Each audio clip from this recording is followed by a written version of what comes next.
ਵਿੱਚ ਬਰਕਤ ਪਾਵੇ। ਅੱਲਾ ਸੋਹਣਾ ਐਵੇਂ ਵਸੇ ਜਿਵੇਂ ਕਲਮਾ ਕੁਰਾਨ ਤੇ ਵਸਦਾ ਹੀ। ਅੱਲਾ ਤੇਰੀਆਂ ਪਰੇਸ਼ਾਨੀਆਂ ਦੂਰ ਕਰੇ।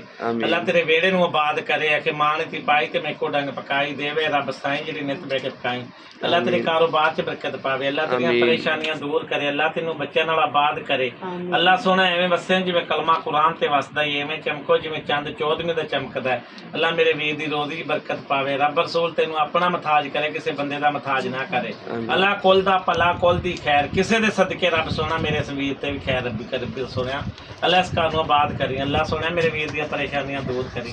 ਅੱਲਾ ਸੋਹਣਿਆ ਮੇਰੀ ਧੀ ਸਦਾ ਸੁਹਾਗਣ ਹੋਵੇ। ਅੱਲਾ ਸੋਹਣਿਆ ਨੇ ਘਰ ਤੇ ਉਹ ਕਾਰੋਬਾਰ 'ਚ ਬਰਕਤ ਪਾਵੀਂ। ਰੱਬਾ ਸੋਹਣਿਆ ਮੇਰੇ ਵੀਰ ਨੂੰ ਕਿਸੇ ਚੀਜ਼ ਦੀ ਥੋੜ ਨਾ ਦੇਵੀਂ। ਸਾਡਾ ਮਾਨ ਰੱਖਦਾ ਅੱਲਾ ਸੋਹਣਿਆ ਤੂੰ ਇਹਨਾਂ ਦਾ ਇਸਤਮਾਨ ਰੱਖੀ। ਰੱਬਾ ਸੋਹਣਿਆ ਦੇ ਬੱਚਿਆਂ ਨੂੰ ਨੇਕ ਬਣਾਵੀਂ। ਅੱਲਾ ਸੋਹਣਿਆ ਤੂੰ ਇਹਨਾਂ ਨੂੰ ਆਪਣਾ ਮਥਾਜ ਕਰੀ, ਕਿਸੇ ਬੰਦੇ ਦਾ ਮਥਾਜ ਨਾ ਕਰੀ। ਅੱਲਾ ਸੋਹਣਿਆ ਇਹਨਾਂ ਦੀ ਸਖਤੀਆਂ ਤੰਗੀਆਂ ਦੂਰ ਕਰ। ਅੱਲਾ ਸੋਹਣਿਆ ਰੋਜ਼ੀ ਦੀ ਬਰਕਤ ਪਾ। ਰੱਬਾ ਸੋਹਣਿਆ ਅੱਲਾ ਸੋਹਣਾ ਜੋ ਟੈਨਸ਼ਨ ਹੈ ਉਹਨਾਂ ਨੂੰ ਦੂਰ ਕਰ। ਅੱਲਾ ਸੋਹਣਾ ਸੱਜਣ ਨਜ਼ਦੀਕ ਹੋਣ, ਦੁਸ਼ਮਣ ਦੂਰ ਹੋਣ। ਅੱਲਾ ਸੋਹਣਾ ਮੇਰੇ ਵਿਹੜੇ ਨੂੰ ਆਬਾਦ ਕਰੀ। ਅੱਲਾ ਸੋਹਣਾ ਮੇਰੇ ਪੂਰੇ ਸ਼ਾਦੀ ਲਾਲ ਦੀ ਖੈਰ ਕਰੀ। ਅੱਲਾ ਸੋਹਣਾ ਮੇਰੇ ਪੂਰੇ ਸ਼ਾਦੀ ਲਾਲ ਨੂੰ ਆਬਾਦ ਕਰੀ। ਬੇਔਲਾਦ ਦੀ ਔਲਾਦ ਦੇਵੀਂ, ਬੇਅਦ ਤੈਨੂੰ ਦੇ ਦੇਵੀਂ।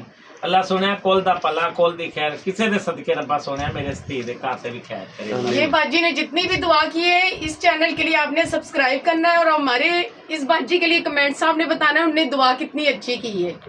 और इन्होंने सच्चे दिल से दुआ हमारे लिए की है, तो आपने हमारे चैनल को सब्सक्राइब करना है।